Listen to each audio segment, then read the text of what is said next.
Hello Cowboys Nation, welcome to another video, and without further ado, let's get to another round of news from America's team. Cowboys and Packers try to downplay Micah Parsons' return to Dallas.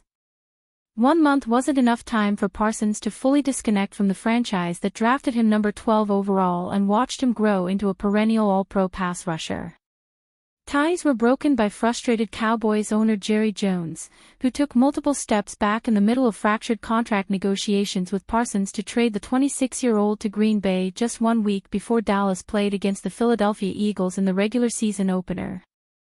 "The guys know Mike is coming back," Cowboys head coach Brian Schottenheimer said. "It'll be great to see him. Normal week. Another championship opportunity." Packers head coach Matt LaFleur delivered a similar message to his team about its reunion with Kenny Clark.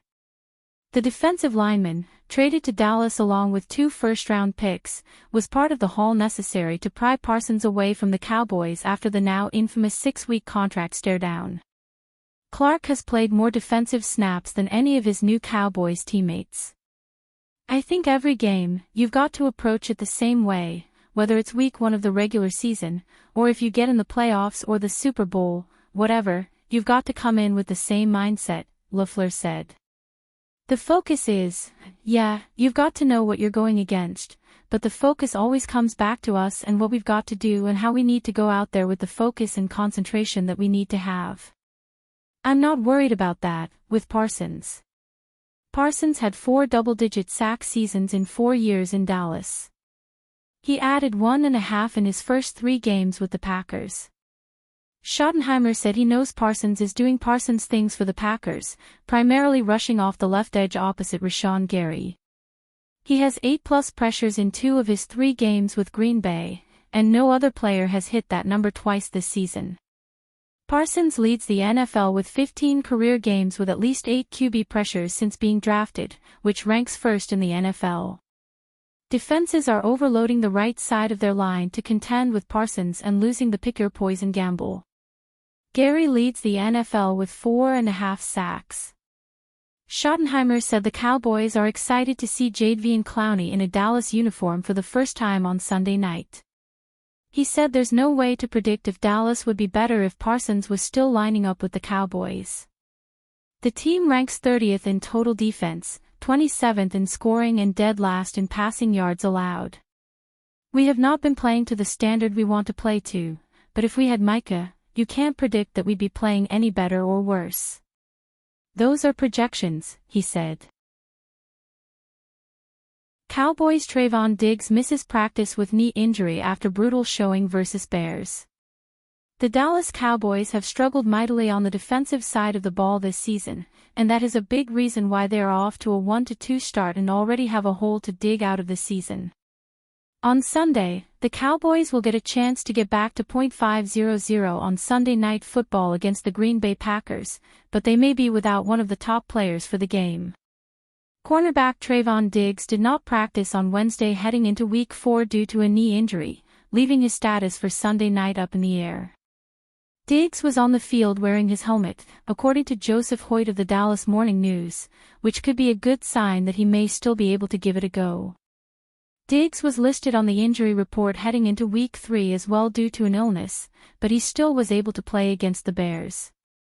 However, he did not play up to his usual standard, getting burned by Rome Odunze for a long touchdown on a play where he slipped. That was one of many coverage busts by the Dallas in that game, which finished as a 31-14 win for the Bears. Caleb Williams tossed 4 touchdowns in one of the best games of his career, something that is becoming a bit too common for Cowboys opponents. Diggs' counterpart, Darren Bland, practiced in limited fashion on Wednesday as he looks to get back on the field after dealing with a foot injury. When the two of them are out there, they form a solid cornerback duo for Brian Schottenheimer and company, but potentially missing both of them would be bad news against an explosive Packers offense. The Cowboys will already have a tough enough time slowing down this Packers attack that will surely be out for blood after struggling mightily in a loss to the Cleveland Browns on Sunday. However, for Dallas to stick around and give the offense a chance to win the game in Micah Parsons' return to Dallas, it will need both of its starting corners healthy and ready to go when Sunday night rolls around. Just released wide receiver could seriously help Cowboys after Lamb injury. The Dallas Cowboys will be without one of their top players when the Green Bay Packers come to town in Week 4. Star wide receiver CeeDee Lamb's high ankle sprain will force him to miss at least the next 2 games, putting a lot of pressure on the rest of the Cowboys' wide receiver room to step up in his absence. As much as Dallas fans would love to see owner, General Manager Jerry Jones add another wideout, that's easier said than done once a season has begun. Still, releases are a part of the NFL experience, and one wideout who was just cut on Tuesday could be the answer to the Cowboys' prayers. Veteran wide receiver, returner Mecole Hardman was released from the Packers practice squad, per ESPN's Rob Demovsky. Not only would signing the NFL's newest free agent help make Lamb's injury easier to accept, but Hardman can help the Cowboys in multiple ways. Cowboys must sign wide receiver, returner Mecole Hardman after Packers release. Without a team to call his own, Hardman is now one of the NFL's top free agent wideouts. The former Georgia Bulldog has amassed 2,302 receiving yards and 16 touchdowns on 178 catches in 80 games, 28 starts, with the Kansas City Chiefs and New York Jets, and that's without mentioning the experience oozing from 3 Super Bowl rings. Adding the downfield threat would make George Pickens, Jalen Tolbert, and the rest of the Cowboys' wideouts' lives much easier. Even if it's been 5 years since his last 600-yard campaign, Hardman's speed will force opposing defenses to respect Dallas' aerial assault even more. A Hardman signing would also allow the Cowboys to use Cavonte Turpin more as a receiver, which is something they've already been doing. The fact that Turpin hasn't been as productive in special teams is another reason for the Cowboys to add Hardman, taking some pressure off the former. Meanwhile, Hardman just averaged a career-high 26.4 kick return yards in 2024, indicating that he could give the Cowboys special teams a huge boost.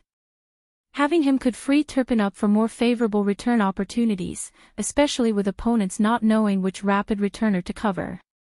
Teams must be reliable in every phase of the game to succeed in the NFL. While signing Hardman wouldn't guarantee a Super Bowl run, the Cowboys would be a stronger team with him on the roster, and a low-risk, high-reward is something the 1-2 team can't afford to turn down.